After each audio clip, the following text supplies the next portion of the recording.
In 3, 2, 1. With us right now, it's Richard Blank. Richard, you are the president and CEO of Costa Rica's Call Center. You are found on the web at Costa Rica's callcenter.com. Richard, thank you so much for joining us.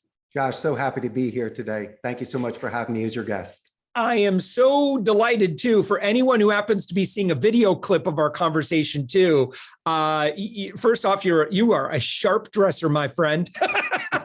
and secondly, I love the background. You've got a classic jukebox. Can you tell me? Give me the year and tell me what that is. I could not believe that I found this treasure. She is a beautiful mint condition 1961 Rocola Regis. Oh, yeah. And it functions? Absolutely. But here's the downside. It came with, hundreds of records, but I just didn't know a single artist. There's no Led Zeppelin in there. There's no Jimi Hendrix. These are stars from Central America from the 70s and 80s. I had no clue who half of these people were. Oh, how funny. Oh, funny. And then you've got like a classic candy machine too, which is really, really cool. So Richard, give us an overview of what Costa Rica's call center is. Well, we are a bilingual call center here in Central America. All of my agents are dedicated. They're college educated. They have beautiful, neutral English accents and incredible skill sets. So they'd be able to do outbound lead generation, appointment setting, inbound customer service, or even back office support. Companies such as HP, Intel, Amazon, and Oracle are in Costa Rica. So besides being close to the United States and our mountain time zone, once again, many companies feel very comfortable to place a lot of their operations here. So it's very competitive. The agents we have are high caliber. And as long as we can create an amazing company culture, I can reduce my attrition rate and get the most out of them. So tell me about the advantages to Costa Rica. First and foremost, our ecotourism. I live in paradise. Like 83-degree temperature all year round and not really having to use an air conditioning unit or a heater. It's perfect weather. Cost of living is about a third, but the lifestyle's different, Josh. There's a saying here, pura vida, which means pure life. So there's a very strong culture, and a lot of it has to do with nature. And it's almost like being back in the 1950s where all the neighbors know one another and everyone's very polite and open doors. And so for me, it was a wonderful experience when I first got here, and I decided just to keep that momentum going. And I've been here for 22 years, Josh. I came here. Oh my goodness. Mm-hmm. Yeah. And so how did the call center or the telemarketing center, where did it come from? How did it start? It's an excellent question. When I first came down here in August of 2000, I was only supposed to be for 2 months at my friend's call center from college, teaching English. And you always notice 1 in a million opportunities, and then a chance that this one event could potentially change my life. When I watched these bilingual agents on their old Cisco phones speaking with people in the United States and converting calls and getting very positive escalations that they were doing great work, I gravitated towards it, and I stayed and worked at my center for 4 years. And I learned it from the inside out, not as a C-level. And there were certain areas where I know I could enrich the experience. And so when I had my maturity, impulse control, and some money, I threw my hat in the ring in my mid-30s and started my own call center. And we're in our 14th year, 150 seats. And I'm very not proud of, I'm not even surprised. It was almost like a vision quest, a destiny that I had since high school, where it was my favorite class, in college where I majored in Spanish. Obviously, this second language opened many doors for me. Yeah. Okay. So let's talk about what's working well when it comes to providing. I want to get into customer care in just a moment, because I think that there's, the folks that listen to this, have established businesses. There's likely cases where they can be partnering with you. And so let's start with maybe lead gen. Where are you seeing that work very well? Like what types of industries? It's really not about our efforts. It's the sort of parameters that companies have now post-COVID. A lot of them are just accepting non-voice chat emails or voicemails being left. So our contact ratios have been reduced, but there are strategies with that, Josh. You Mhm. can take a look at a website or a LinkedIn profile and make a voicemail, email, or message custom made. But I work with all verticals. I just want to ensure that I'm able to fulfill not just the need of the client, but of the agent. It's very easy. They have a lot of offers here, the labor force. And once again, what I should be offering them should be 100% legal, no gray area, something that's within their skill set that we can easily onboard, train, and support. And so it just has to do with realistic expectations and the sort of resources that are provided to the call center. Do they have previous metrics, or is this a pilot project? And so just by uncovering things and asking follow-up questions, I may or may not be the best solution for them at the moment, but the one thing they're going to walk away with is tons of intel on how to write a script, how to prospect, how to do composition letter, voicemail, quality assurance, and even training. It's my pleasure to share ideas. And then, Josh, from an educated point of view, they move forward. But if someone is at a small office, they could use us to prospect appointments for them and follow up for them. A lot of the times they could be inundated with inbound calls from marketing, where we could be an overflow service.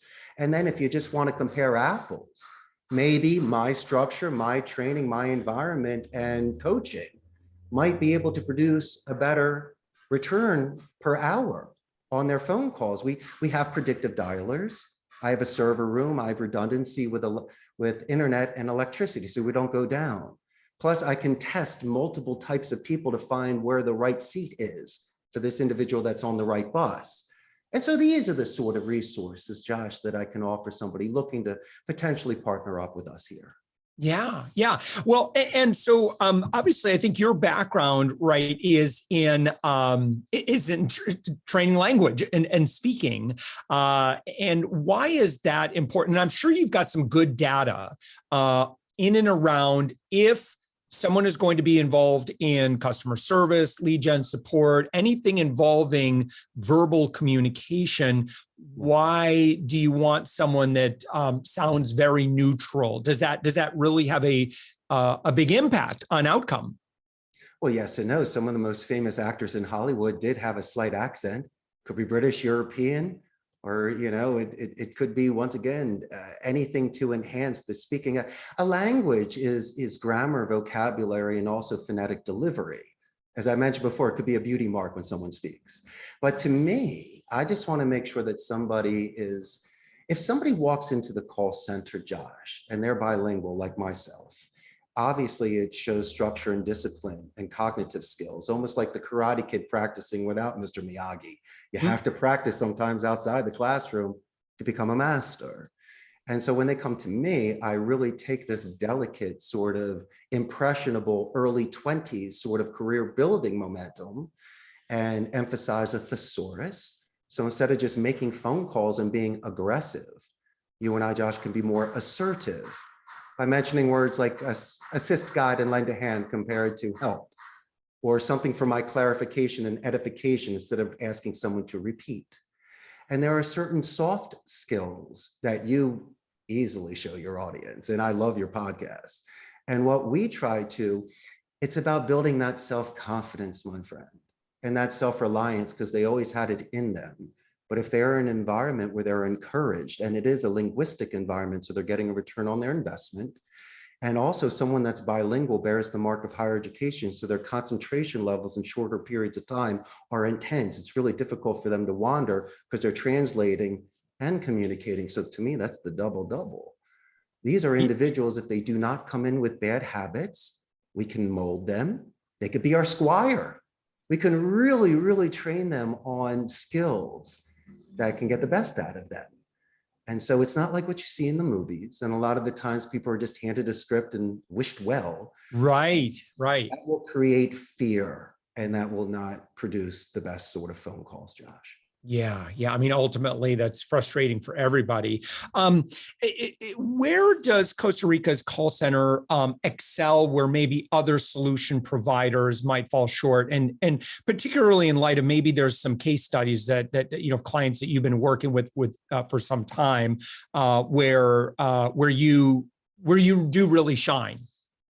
Well, we definitely shine in the bilingual marketplace. because once again, that is a language that is becoming much more influential in the United States. There are some people that are just bilingual and some people that don't speak English at all, and you can still convert those sales. It's not really a niche market, it could be the main market soon.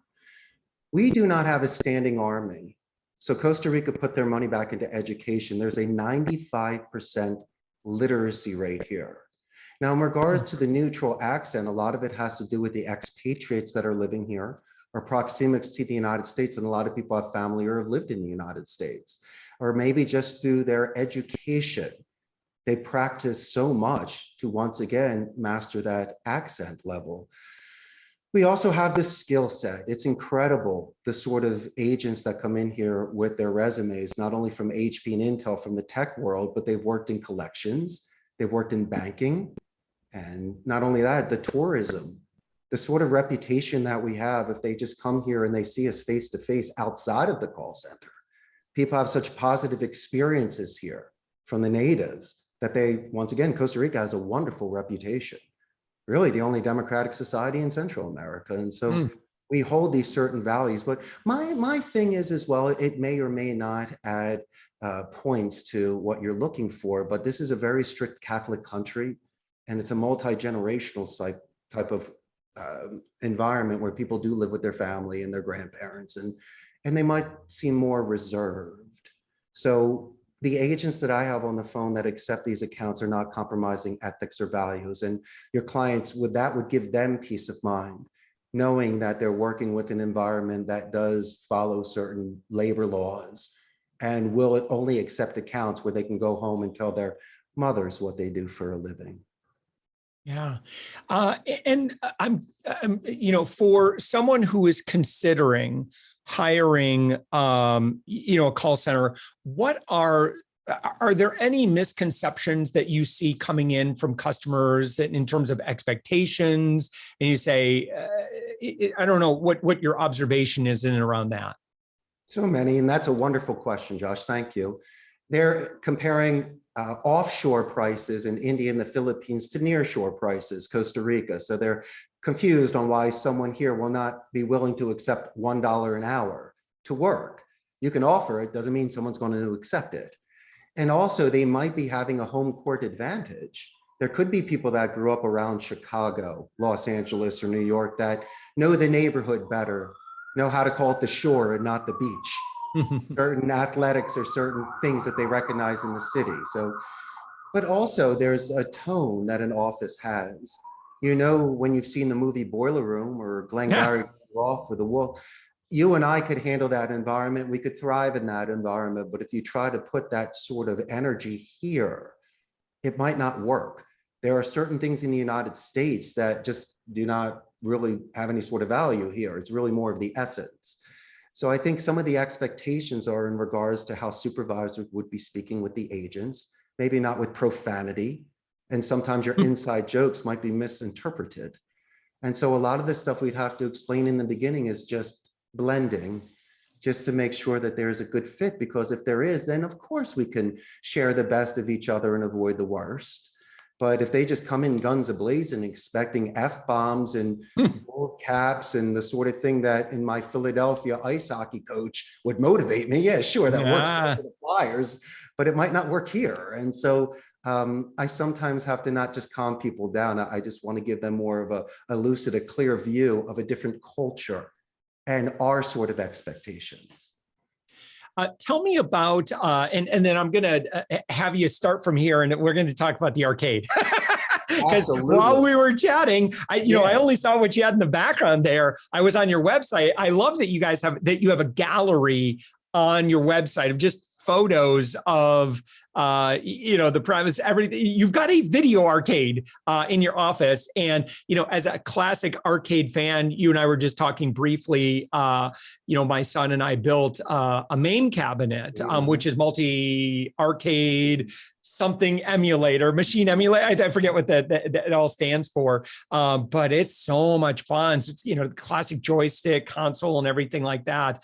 But you've been able to pick up quite a collection, and I'm sure that, that's that really shares a lot of wow factor in terms of like, when someone's considering, okay, well, I got different places I could work. I could work at this boring, sterile place, or I could come work at a place that's got a video arcade.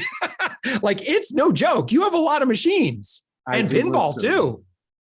The gamification culture, and thank you so much for bringing that up on your podcast. We got to definitely talk about dessert. I created an environment where it's free play. Most of these machines are older than the agents because they are original pinball machines and other retro arcade machines and an air hockey table. But you let off steam, you recharge batteries, you make friends from other departments, you hang out with your boss there. But it's when you walk through it, it puts you in a different state of mind because it reminds the agents of how I treat them, how I treat myself, and reminds my clients that they need to have a game room as well. I've also had certain white glove comments where people will say, hey, this is a professional environment. You shouldn't be having these sort of things. And in my mind, I say, you do you. This is my company. I'm still a young kid. I know how to work hard, and recess was the best class. And I just really wanted to fulfill one of my childhood dreams, was to have the Silver Spoons Ricky Schroeder game room. And I did it. And since I have the space and I have the money, I go treasure hunting. And you were mentioning this beautiful Ricola behind me. I have Wurlitzers and Seabergs as well. And one man's trash, Josh, is another man's treasure. And they have no idea what they're sitting on. And so I'm always driving around this country and talking to some guy. And my problem is I don't have a poker face. Because if I see this machine, I'm almost like Bo Derek and Dudley Moore in the movie 10. I'm running towards it on a beach. And my guy's like, calm down. I'm going to let him know that something's not working. I go, come on, just offer him a fair price and let's everybody win. Awesome. All right. So Richard Blank, again, your website is Costa Rica's callcenter.com. When somebody goes there, aside from the gallery, which we talked about, what else should people do? What should they click on if they're like, I want to learn more? Well, there's a contact us page, and also there's different sections for the different accounts that we handle for them. They'd also like to go to our Facebook fan page. We have about 98,000 local Costa Ricans, and we will be putting your podcast there. So you'll be getting some more fans, and I'll give you a pulse on the industry. But they can give me a call, 888-271-6750, just to say hello or to ask for suggestions on their next trip to Costa Rica when they buy a ticket and come down and visit me. Awesome. All right. Again, Richard Blank, President and CEO of Costa Rica's Call Center, found on the web at costaricascallcenter.com. Thank you so much, Richard, for joining us. Had the best time, Josh. Thank you so much for you and your audience.